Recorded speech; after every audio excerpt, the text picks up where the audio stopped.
할렐루야, 할렐루야. 여호와를 기뻐하라. 그 말씀은 우리가 그분을 기뻐할 때 우리 하나님께서 우리의 모든 기도와 우리의 소망을 이루어 주심을 믿으시기 바랍니다. 오늘 3일 밤 나온 여러분에게 우리 하나님의 크신 은혜와 사랑을 마음껏 여러분이 체험하는 복된 시간이 되기를 소망합니다. 우리도 느꼈겠지만 지난 55주년 참 돌아볼 때 하나님의 은혜가 아니고는 우리가 여기까지 결코 올 수가 없었습니다.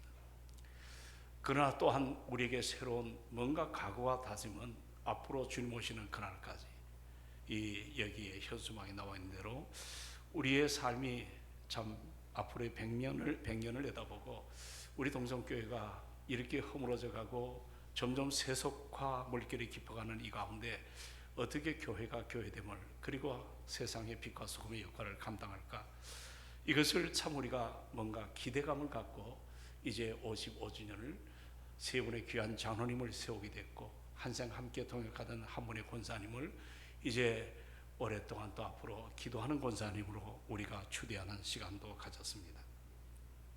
아마 여러분도 여러 가지 생각이 있겠지만 저도 이제 말씀을 붙잡으면서 참 어떻게 주님이 원하는 아름다운 교회를 한번 같이 성도와 더불어 이 문제를 어떻게 고민할까 하다가 요한계시록 7장에 나타난 7교회를 생각해 봤습니다.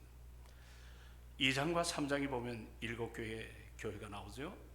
밤모섬에 기도하던 그 요한 사도가 당시 아시아에 있는 7교회에 대한 하나님의 음성을 받은 소위 계시 아니겠습니까? 그런데 각 교회에 하신 그 말씀 뒤에 공통점이 하나 있습니다. 그 공통점이 바로 뭐냐면 따라합시다. 성령이 교회들에게 하시는 말씀을 들을지어다. 이 교회란 말은 여러분들 사실 여러분 오늘 모인 우리 아니겠습니까? 주님의 몸된 교회의 지체로서. 그러니까 오늘도 항상 우리가 예배 가운데 주신 말씀을 통해서 교회가 성령이 교회들에게 하시는 말씀을 어떻게 하라고요? 들으라고 말씀하십니다. 우리가 이 말씀을 보게 되면 당시 7교회에 대한 말씀이지만 또 오고 오는 모든 시대의 교회들에게 하신 말씀이기도 하죠. 여러분, 우리가 빛을 보면 그냥 이렇게 밝다 이런 표현만 가지고 우리가 살아가지만 이 프리즘이라고 하는 여기에다가 빛을 통과시키면 이 분광장치가 돼가지고 몇 가지가 나타나죠? 7가지 색깔이 나타납니다. 이제 분광이라고도 표현하는데, 그래서 여러분 어릴 때 우리가 무지개 색도 그렇지만 빨주노초, 자 한번 얘기해 보십시오. 시시해서 얘기를 안 하시는 것 같은데 빨주노초, 파남보라고 하는, 참 우리가 옛날 그 이야기를 많이 하고 그렇게 컸던 기억이 납니다. 그러니까 이 7교회는 이 땅의 모든 교회, 이 땅이 지상에 있는 모든 교회를 7가지 모습을 보여줍니다. 그래서 이 7교회는 이 땅의 교회들에게 어떤 그 7가지 하나의 유형이라고도 그렇게 표현할 수가 있거든요. 그리고 이 7교회는 하나의 구조가 이 공통된 형식으로 구성되어 있습니다. 첫째는 뭐냐면 편지는 반드시 수신자가 있죠. 그렇죠? 그리고 또 어떻습니까? 발신자가 또 있지 않습니까? 근데 수신자, 이 교회의 수신자인 각 교회에게 이제 있는 사자, 제가 우리 학교의 그 조직신학의 김병원 교수에게 물어봤습니다. 이 사자에 대한 여러 가지 관점을. 그랬더니 통상적으로 우리 박윤순 박사도 표현했지만 이 사자는 그 교회를 담임하는 목사다.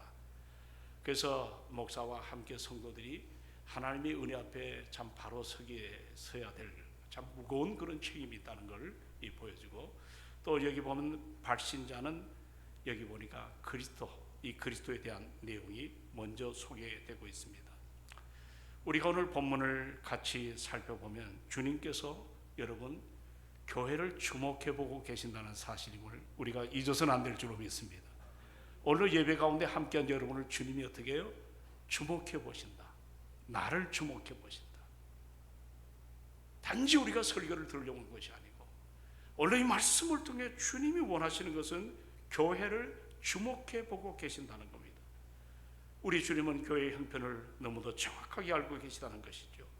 이 교회 오늘 또 여러분의 성도들이 과연 칭찬할 것이 어떤 것인지, 아니면 여러분이 책망받을 점이 어떤 것인지를 우리 주님은 분명히 말씀을 통해 우리에게 알게 하십니다. 우리가 오늘 본문에 보시면 이와 같은 모든 것들을 아시는 주님을 계시록 2장 1절에 이게 다 똑같은 구성으로 되어 있어요. 첫 장 교회마다 소개할 때 하나님이 우리 예수 그리스도가 어떤 분인가. 자, 2장 1절에 같이 한번 읽어봅니다. 다 같이 읽습니다. 2장 1절에 자 시작. 에베소 교회 사자에게 편지하라. 오른손에 있는 7뼈를 붙잡고 7 금촛대 사이를 거느시는 이가 이르시되. 여기 보니까 이제 우리 주님이 에베소 교회를 등장하셨어요. 근데 그 주님이 오른손에 있는 7뼈를 붙잡고, 그 주님의 오른손은 권능의 손이죠. 그 권능의 손으로 이제 7뼈는 그 교회에 세우신 주의 종들을 말합니다. 그 7뼈를 붙잡고 또 7 금촛대 사이, 이거는 촛대란 말은 교회를 우리에게 보여주고 있습니다. 그것을 거니시는 이분이 이제 우리를 관심을 두고 있다는 사실이 2절입니다. 에베소 교회를 정확하게 관찰하신 거예요. 자, 2절을 다 같이 봅니다. 시작. 내가 내 행위와 수고와 너의 인내를 알고 또 악한 자들을 용납하지 아니한 것과 자칭 사도라 하되 아닌 것들을 시험하여 그의 거짓된 것을 네가 드러낸 것과 3절까지 봅니다. 또 내가 참고 내 이름을 위하여 견디고, 자, 게으르지 아니한 것을 어떻게 한다? 안다는 말은 그냥 이론적인 남이 아니에요. 이건 체험이에요. 우리로 표현하면 주님이 정확하게 우리를 진단할 뿐만 아니라 이런 과정을 통해서 삼위 하나님께서 우리를 모든 것을 살피신다는 그런 표현입니다. 여러분, 오늘 첫 번째로 등장하는 에베소는 밤모습에 유비됐던 요한이 가장 가까운 바로 그 배를 타고 가면 에베소 항구가 나옵니다. 그렇기 때문에 아무래도 이 에베소를 이제 첫 번째로 7교회 가운데 우리에게 소개하고 있지 않나 그런 생각을 하는데, 사도행전 19장에 보면 에베소 교회가 처음 3차 바울이 전도 여행할 때 그 지역에 복음이 들어가 세워진 교회입니다. 바울은 순회 전도자였기 때문에 한 지역의 교회를 세우고 바로바로 떠날 때가 참 많았습니다. 그러나 에베소 교회는 유독 상당히 오랜 기간 동안 한 3년을 머물렀어요. 그리고 거기에 두란노 서원을 세워서 제자 훈련을 감당했고, 또 그 믿음의 사람들을 세워 아름답게 사역을 감당하기를 원했던 무척이나 바울에게 있어서는 애정이 깊은 교회 중에 하나입니다. 그리고 바울이 떠난 이후에 그의 믿음의 아들이었던 디모데가 목회를 했고, 또 그 후에 이제 예수님의 친모인 마리아와 함께 이곳에 머물렀던 요한 사도가 이 에베소 교회를 감당했던 것들을 보는, 그러니까 요즘 우리로 말하면 대단히 리더십이 강한 바울, 디모데, 요한, 이런 분들이 섬겼던 교회가 바로 이 초대교회 가운데 에베소 교회라는 것들을 우리가 살펴볼 수가 있습니다. 어떻게 보면 좋은 목회자가 섬겼던 참 요즘으로 말하면 아주 근사한 교회 중에 하나입니다. 그 시대의 최고의 리더십을 가진 지도자가 하나님의 말씀과 그리고 늘 무릎 기도를 통해 섬겼던 정말 지상의 소중한 어떤 우리에게 샘플 같은 그런 모습으로 보여진 교회가 바로 에베소 교회입니다. 우리가 함께 읽어봤지만 이 교회의 아름다운 뭡니까? 믿음을 지키는 교인들이 참 많았어요. 믿음을 지킨 교인들이, 그들은 수고했습니다. 그들은 헌신했습니다. 그리고 그들은 인내를 마다하지 않았습니다. 교회가 여러 가지 박해를 받아 떠나는 사람이 많다 할지라도 우리가 신앙생활에 좀 어려움은 자꾸 주저앉잖아요. 그리고 여러 가지로 신앙을 잃어버릴 때가 참 많습니다. 그러나 그런 박해가 옴에도 불구하고 이 에베소의 성도들은 신앙을 붙드는, 믿음을 지키는, 진리를 포기하지 않는 그런 아름다운 교회 중에 하나입니다. 그리고 성도가 모였을 뿐만 아니라 뭔가 그들은 주님 앞에 은사가 다르지만 자기에 맡겨진 그 은사에 대한 소중함을 알고 헌신하는 그런 아름다움이 에베소 교회에 아름답게 드러났습니다. 그리고 이 에베소 교회는 여러분 우리가 아시다시피 두란노 서원을 개설해서 3년 동안 제자 훈련을 했습니다. 이 제자 훈련은 다시 말하면 예수를 알게 하고 그분을 따르는 제자라는 것은 주님을 뒤를 따라가는 사람들, 이건 훈련이 없이는 일어날 수가 없습니다. 그렇기 때문에 지적으로도 굉장히 뛰어난 교회가 에베소 교회입니다. 교회 이단 사상이 들어왔을 때 이것은 지도자도 잘 몰라요. 너무 교묘하게 들어오기 때문에. 그래서 그러나 성도들이 이것을 분별해서 이단을 밝히고 그들을 축출시키는 그런 능력 있는 교회가 에베소 교회입니다. 참 우리가 지금도 느끼지만 이단은 너무 분별하기가 어려워요. 너무 비슷하게 들어오기 때문에. 이단은 우리 삶 속에 애매한 부분에서 어떨 때 보면 목사도 답을 못할 때가 참 많습니다. 저도 오랫동안 성경을 연구했지만 모르는 게 왜 이렇게 저에게 많은지 모릅니다. 늘 부끄럽고 부족한 것이 한두 가지가 아닙니다. 성경을 볼 때 정말 이 말씀이 잘 이해가 안 되는 저도 지금도 끙끙거리는데, 이단들은 너무 명쾌하게 그것을 잘 해석하고 그것을 여러 가지로 우리가 가려운 부분을 하나하나 긁어주기 때문에 아마 여기에 동조되는 사람이 많았던 것 같습니다. 그렇기 때문에 성령께서 우리가 지금도 제가 생생하게 기억하는 것이, 우리 합신의 구약과 교수로 계시던 윤교수라는 분이 계시는데 학생들이 날카로운 질문을 많이 하지 않습니까? 이분은 대단한 우리나라의 구약의 최고의 신학자 중에 한 분입니다.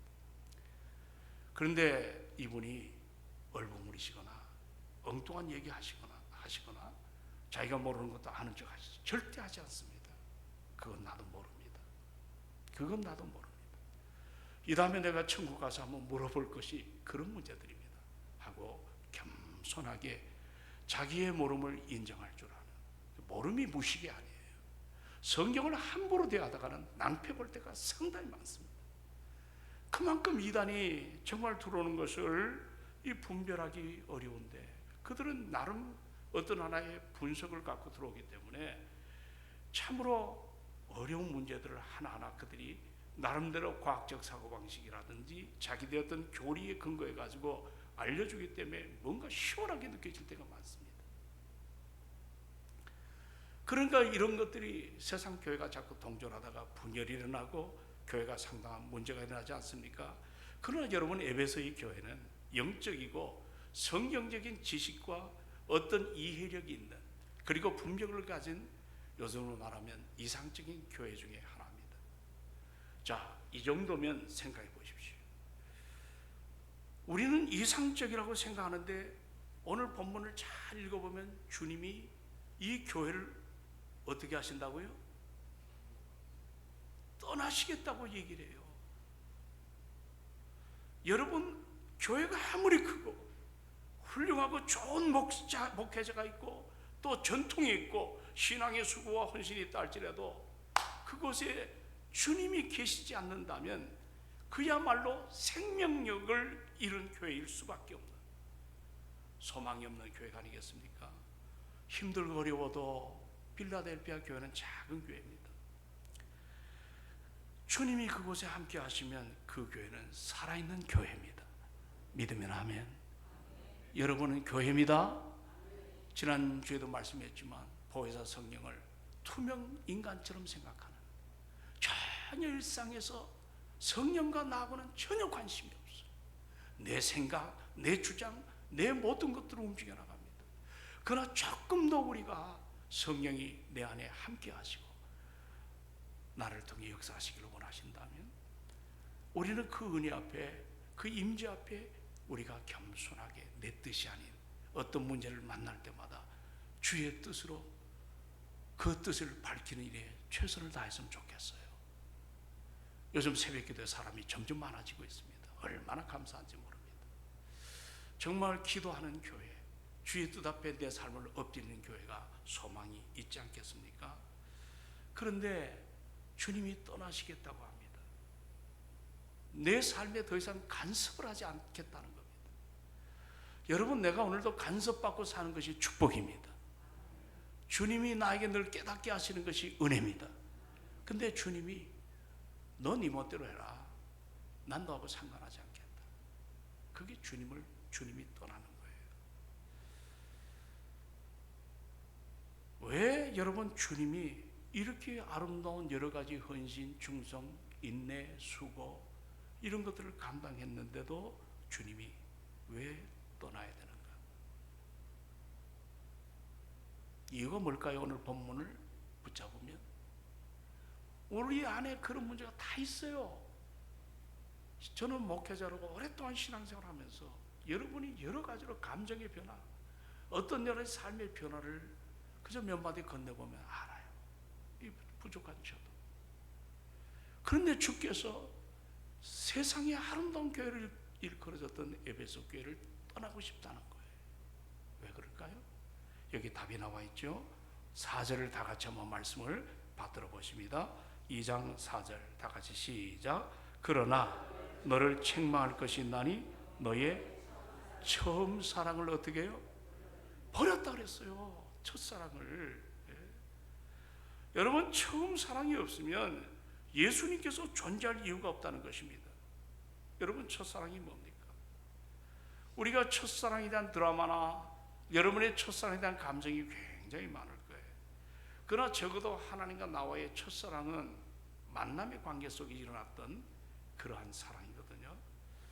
여러분, 정말 예수 그리스도를 내가 인격적으로 영접하고 그분이 나의 구주가 되심을 고백하고 내가 구원의 기쁨을 가지고 살아갈 때 우리는 그 감격을 여러분 잊을 수가 없지 않습니까?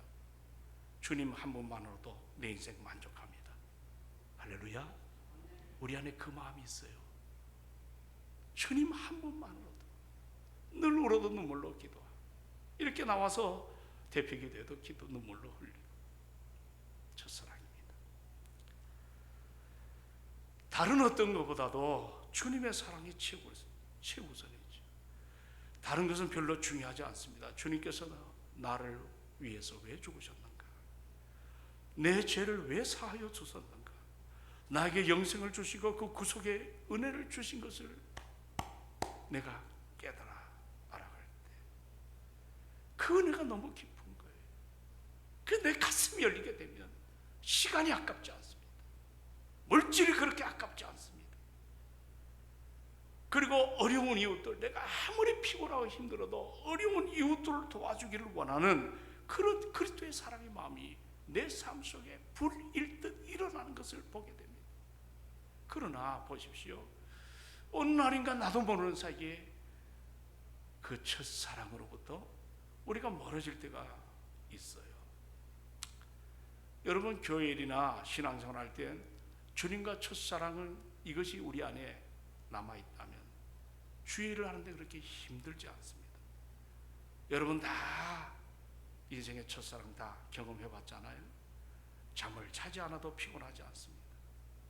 애인한테 돈을 써도 아깝지가 않습니다. 사랑하는 사람의 그 마음만 가질 수가 있다면 그저 내 인생 뭐든지 다 해도 아깝지 않을 것 같습니다. 그런데 이러한 것들은 신앙생활에 있어도 원리가 마찬가지예요.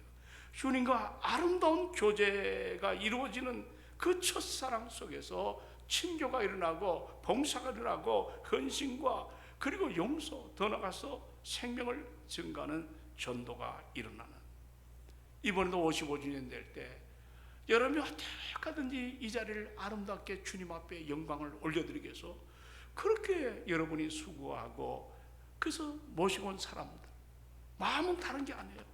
이분들이 언젠간 예수를 반드시 믿을 것이다. 할렐루야, 할렐루야. 그러므로 자기 혼자만 오는 현장이 아니에요. 어떻게 하든지 주변 사람을 같이 함께 나와서, 이게 첫사랑입니다. 그런 마음이 없으면 교회 부흥은 얘기하지만 내 삶에 그것이 없습니다. 왜냐하면 주의 사랑으로부터 멀어져 가고 있기 때문에. 요즘 새벽기도 나오는 어느 남자 집사는 늘 울어요. 자식이 교회를 떠났어요. 은혜를 받으니까 그 영혼이 주 앞으로 돌아오기를 원하는, 제가 그 고백을 들어봤어요. 저는 요즘에 그런 목회를 하고 싶어요. 우리 여러분들 장로님들도 계시고 권사님들 계시고 안수집사님도 계시지만 여러분 자녀들이 신앙생활을 잘하고 있는가? 이제 우리의 남은 여생 그들이 적어도 우리보다 더 아름다운 믿음으로 세워야 될 줄로 믿습니다. 요즘 세상이 뒤바뀌어졌잖아요. 결혼을 해도 자기 멋대로 하고 부모 말 들으려고 하지도 않고, 또 여러 가지로 여러분들 부모 말 잘 듣나요? 꼰대처럼 우리를 느껴지고, 이런 가운데 부모의 권위가 어디서부터 나옵니까? 우리 하나님 주시는 그 권위, 여러분들은 어디서 무엇을 하든지 내가 만난 예수 그리스도 증거할 수 있는 것이 첫사랑이에요. 가족이다, 이웃이든가. 그런데 그 주님과의 사랑의 관계가 멀어지게 되면 생명력이 이루어져 버리게 됩니다. 나는 우리 교회가 가장 회복돼야 될 것 중에 하나가 뭐냐면 이 첫사랑이 좀 회복이 되기를 소망합니다. 전통적 교회의 가장 위험한 게 뭐냐면 첫사랑에 사라진 자기 열심을 가지고 일해요. 로마서에 나오잖아. 그 열심은 주님을 위한 열심이 아니라고. 주님은 모른다는 거예요. 헌신을 해도 자기 중심적인 헌신, 기도도 자기 열심 있는 기도, 하나님 마음에 합한 모습으로 섬겨가는 그런 것이 아니에요. 오늘 보십시오. 여기 보면 주님은 더 무서운 책망으로 우리를 닦아세우잖아요. 여기 5절입니다. 자, 다 같이 한번 읽도록 합니다. 5절 말씀 다 같이 시작. 그러므로 어디서 떨어진 것을 우리가 생각하고 회개하여 처음 행위를 가져라. 아멘.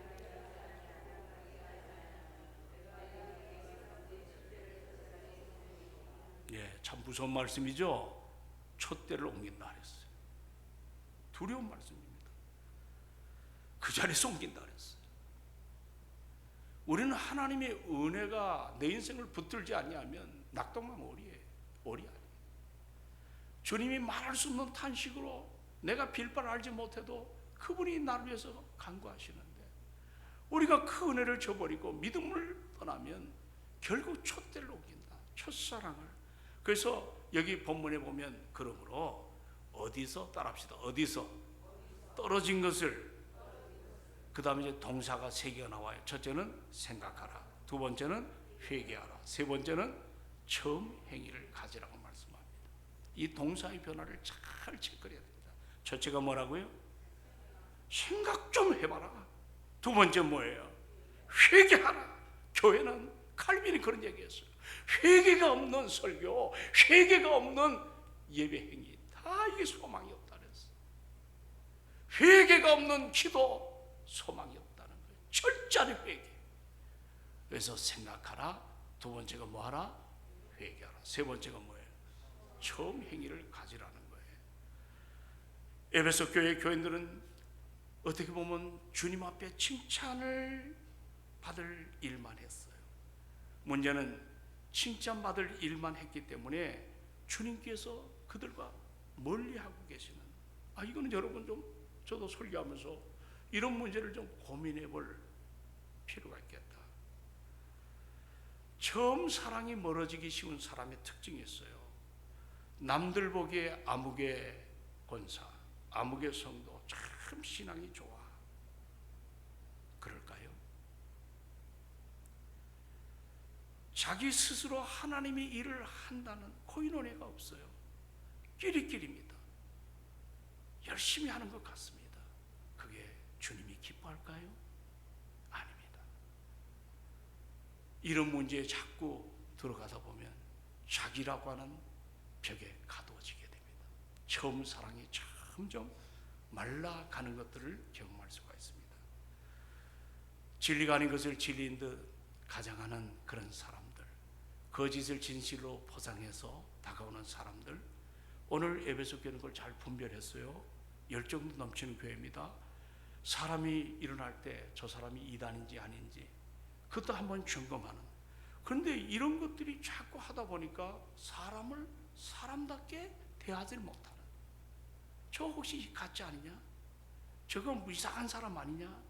처음 온 사람에 대한 어떤 용납하는 그런 마음이 사라지고, 우리 안에 불안과 저 사람이 과연 우리 공동체 안에서 이런 식의 어떤 염려와 자꾸 우리도 모르게 의심하는 생각이 여러분 가져지는 이런 교회 중에 하나가 에베소 교회입니다. 그러니까 관계가 사라지게 되는 거죠. 여러분, 제가 이번에 교직자 수련회를 갔어요.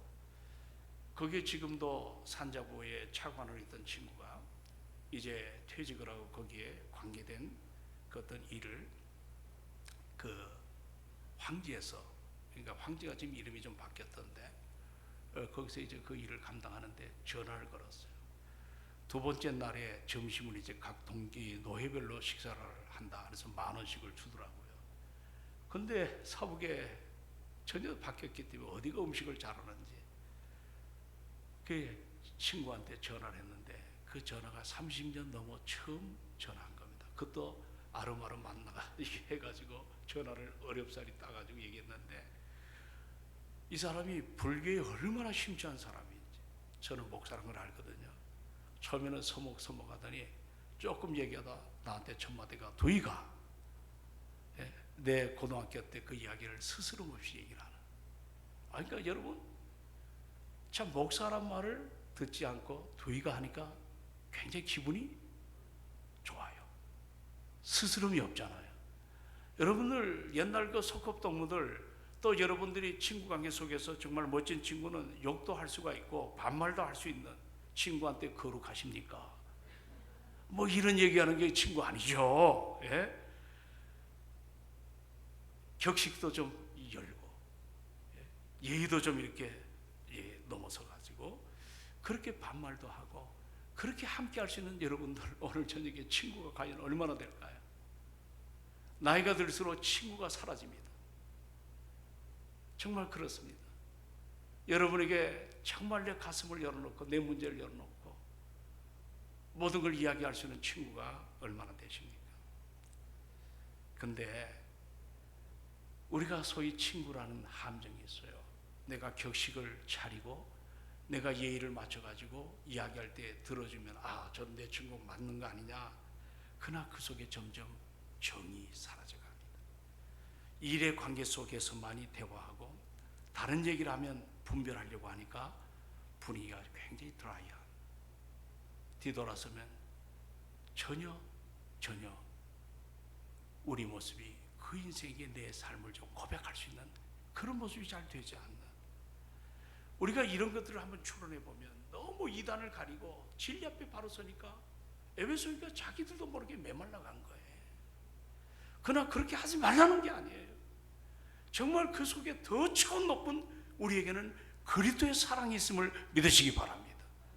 그 사랑을 갖고 움직여야죠. 여러분, 교회에 어떤 사람이 와야 되나요? 한번 생각해 보십시오. 우리 주께서 말씀하시기를 마태복음 9장 3절에 자 따라합시다. 내가 의인을 찾으러 온 것이 아니라 뭐를 찾으러 오셨나? 죄인을 찾으러 오셨습니다. 교회는 죄인이 와야 돼요. 어느 날 요한복음 8장에 예수님 앞에 간음하다가 붙잡혀온 여인, 짱돌을 다 들고 사람들이 주님을 시험했어요. 그럴 때 그 난장에 얼마나 부끄럽겠어. 그럴 때 주님이 그 여인을 보고 주변 사람을 보면서 땅에 뭘 쓰시더니 일어나셔서 첫 마디가 옵니까? 여러분, 이 사람 돌로 쳐 죽이세요. 뭘로 쳐 죽이라고요? 돌로 쳐 죽이라는 겁니다. 공판을 한 겁니다. 그렇게. 그러나 조건이 하나 있습니다. 뭐죠? 죄가 없는 자가 이 여인을 돌로 쳐 죽이라. 성령이 큰 역사를 한 거예요. 짱돌을 들고 왔던 사람들이 그 돌은 저 여인에게 던질 돌이 아니라 그 돌은 뭐예요? 내가 맞아야 될 돌입니다. 다 떠났지 않습니까? 용서죠, 주님은. 그리고 그 여인에게 너도 가서 다시는 뭐 하지 마라? 죄를 짓지 말라고 했어요. 사실 교회는 이런 사랑이 필요합니다.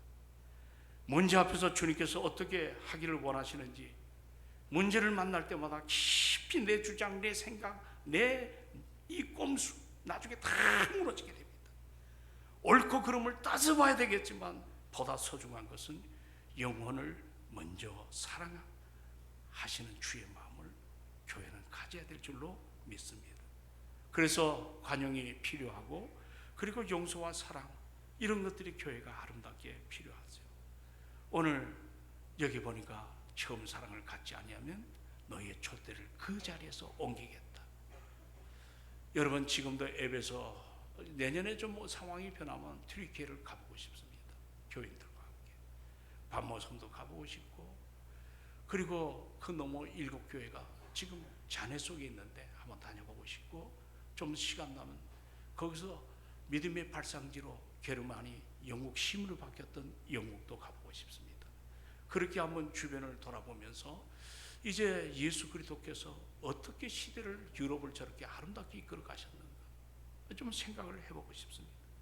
촛대를 옮겼어요. 튀르키예 8천만 인구 가운데 예수 믿는 사람이 1%도 안 돼요. 무너져 버렸어요. 오늘 이것이 반면교사로 우리도 이 문제를 깊이 생각을 해야 될 것 같습니다. 오늘 그러나 주님은 여기서 멈추는 것이 아닙니다. 주님은 지적도 하시지만 소망도 주시는 분입니다. 할렐루야. 우리를 깨닫게 하시기 위해서. 그게 사랑이에요. 그런데 여기 보시면 7절을 다 같이 읽도록 합니다. 자, 한번 7절 다 같이 봅니다. 시작. 귀 있는 자는 성령이 교회들에게 하시는 말씀을 들을지어다. 이기는 그에게는 내가 하나님의 낙원에 있는 생명나무의 열매를 주어 먹게 하리라. 아멘. 아멘. 여기 잘 살펴보세요. 귀 있는 자, 여러분 귀가 있습니까? 없습니까? 근데 귀 있는 자는 성령이 교회들에게 하시는 말씀을 들으라 그랬습니다. 이 길은 어떤 길일까요? 예?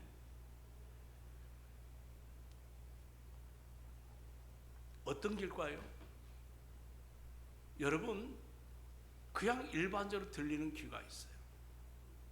민감한 귀도 있고 둔탁한 귀도 있고, 요즘은 자꾸 귀가 이제 안 들리는 분도 계시는데 그런 세상적 귀가 아닙니다. 이 귀는 성령이 하시는 말씀을 들을 줄 아는 귀입니다. 성령이 하시는 말씀. 그러니까 오늘 예배 시간에 이 말씀을 남의 것을 듣지 않고 한 귀로 듣고 흘려버리는 인생이 아니라 나에게 주시는, 따라합시다. 이 말씀은 나에게 주시는 하나님의 음성입니다. 믿으면 아멘. 그런 실력을 키워가야 될 줄로 믿습니다. 그 한 사람이 가정을 바꾸고 내 삶을 바꾸게 되고 세상을 바꾸게 됩니다. 이번에 몇 안 되는 그 외부 강사들이 오셔서 교회를 굉장히 칭찬합니다. 근데 우리는 잘 몰랐는데 총장님도 그러시고 주변 사람이 느끼는 것이, 야, 동성교회는 살아있는 교회입니다. 그 말 한마디가 그렇게 좋을 수가 없어요. 그리고 이렇게 꽃다발을 많이 주는 교회를 처음 봤답니다. 전부 맹숭맹숭하게 그렇게 하는데 우리는 그게 일상인데 좋은 교회라 그래요. 근데 우리가 여기서 머무르서는 안 됩니다. 요즘에 세 분 장로님 참 기대가 큽니다. 근데 너무 또 기대 때문에 힘들어하지 않기를 바랍니다. 마음의 평안을 갖고 이제 올 1년까지 훈련을 또 받아요. 이걸로 딱 끝나는 게 아니라 계속 숙제를 내줬는데 장로 한 분이 숙제를 벌써 냈어요. 그리고 그 책자를 하는데 이제 몇 과 하는 것을 주일 저녁에 또는 주일날 무슨 모임이 있으면 평일날 이렇게 우리가 계속 하고 있습니다. 그리고 이제 부인 되시는 권사님들은 로비에 앉으면 할 일이 없으니까 오늘 교육자 회의 때 뭘 얘기했냐면 베델전 가서 무조건 남편 공부 끝날 때까지 기도해라. 권사님들 아멘도 없다. 소리가 너무 작아. 내 귀에 안 들려. 내 귀 요즘 귀가 먹었거든. 예? 여기 혼자만 왔나?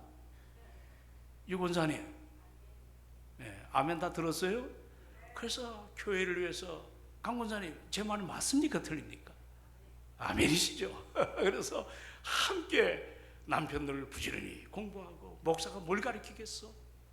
우리 교회가 연이은 다음 세대가 희망이 넘치는 사람들이 그래요. 우리 교회가 지금 보이질 않는데요. 그리고 전부 중국 사람들만 모인 그런 지역에 우리 교회가 이렇게 사람들이 가득 모여 예배하는 걸 보고 충격을 받았다는 거예요. 우린 잘 모르잖아요. 여기에 사실 성도들이 오는 것이 이게 기적입니다.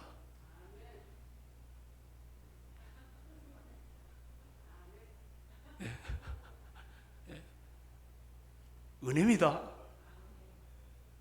우리 정지현 목사님 처음 동생 왔을 때 못 찾았다 그랬죠. 영안이 어두워서 그랬던 것 같고 김 목사님은 처음부터 확 찾았나? 저기 과학적 힘을 빌려서 왔는데 이 참 찾기가 쉽지가 않죠. 그래도 교인들에게 오는 거 보면 저는 사실 눈물이 일어나요. 너무 아름다워. 저분들 어떡하든지 말씀으로 바로 서서 믿음으로 아름답게 세워져서 우리 교회만 친교하는 교회가 아니라 성령 받고, 할렐루야, 복음에 대한 열정. 전에 말씀을 했어요. 복음만이 뭘 바꿀 수 있다? 세상을 바꿀 수가 있습니다. 할렐루야. 이런 좋은 구절은 암송하시기 바랍니다. 복음만이 뭘 바꿀 수 있다? 세상을 바꿀 수 있다는 것. 그런 소망 갖고 우리 동성교회가 순교의 정신을 가지고, 저는 누가 오든 간에 일대 목사님을 가장 비중 있게 말씀을 드립니다. 이 교회가 어떤 교회인지. 예. 광진 서장에도 우리 교회가 어떤 교회인지 아십니까? 순교적인 교회입니다 하고 일대 목사님이 대단하잖아요. 예? 국회의원 출신 여기 있습니까? 얘기를 합니다. 내가 그 교회를 섬기는 3대째 목사입니다 할 때는 그분이 칭찬받으면 나도 뭐가 받아요? 이걸 몰라. 그분이 칭찬받으면 나도 칭찬받는 거예요. 여러분도 칭찬받는 거예요. 그게 좋은 교회라는 것들을, 우리 이번에 광진구 찬양제 할 때 그 주보에 나왔잖아요. 여기 합신 출신의 교회가 우리 교회 하나예요. 그러니까 힘도 들고 피곤도 하고 다시는 안 했으면 좋겠다는 소리도 들어보지만, 훈련이라는 것은 그런 어려움 속에서도 이것이 세상을 살릴 수 있는, 우리가 다시 한번 여러 교회를 다녀보면서 은혜 받는 그런 일에 합당하다고 생각하기 때문에 힘든 일을 감당하고 있습니다. 그러나 결과론적으로 모두가 감격이 일어난 사람이 참 많습니다. 오늘 보니까 귀 있는 자는 들으라. 성령이 교회들에게 하시는 말씀을 들으라. 그리고 거기에 대한 하나의 아름다운 열매가 뭘까요? 자, 같이 한번 뭐라 그랬죠? 이기는 그에게, 따라합시다. 이기는 그에게. 신앙생활은 이기는 삶입니다. 실패를 숙명처럼 받아들이지 마십시오. 나는 부족해도 저분은 위대하심을 믿으시기 바랍니다. 이기는 그에게는 내가 하나님의 낙원 있는 생명나무의 과실을 주어 먹게 하리라. 영생의 기쁨이 있다는 거예요. 이 은혜를 받은 사람은 내가 이 땅에서 부유하든, 내가 이 땅에서 가난하든, 내가 핍박이 없던 핍박이 있던 어떤 환경이 있던 그게 휘둘리지 않습니다. 생명 대신 그리스도 예수께서 나와 함께하기 때문에 어떤 환경 앞에도, 지금 이 본문을 기록한 저자 사도 요한은 뱀판 모습 불뱀이 사는 그 외딴 섬에서 파도 소리가 들어가며 정말 고독 속에서 유배당한 사람이에요. 그러나 거기서 그는 이겼다고 선포하잖아요. 세상 잣대로 보면 집 한 칸이 있겠어요? 무엇이 미래가 있겠어요? 그러나 그는 하늘의 영원한 생명을 유업으로 받은 사람, 이 땅에 사명이 있다는 걸 깨달은 사람입니다. 나는 우리 교회가 이런 은혜 앞에 서기를 주의 이름으로 축원합니다. 결론을 맺습니다. 신앙생활은 누구든지 어떤 자든 여기 오면 은혜를 받아야 됩니다. 야곱이 야복강에서 뼈가 분질러졌지만 아침에 보니까 벌떡 일어나서 불의일의 새 아침을 맞이한 것처럼 실패자가 일어나는 교회가 동성교회이기를 축원합니다.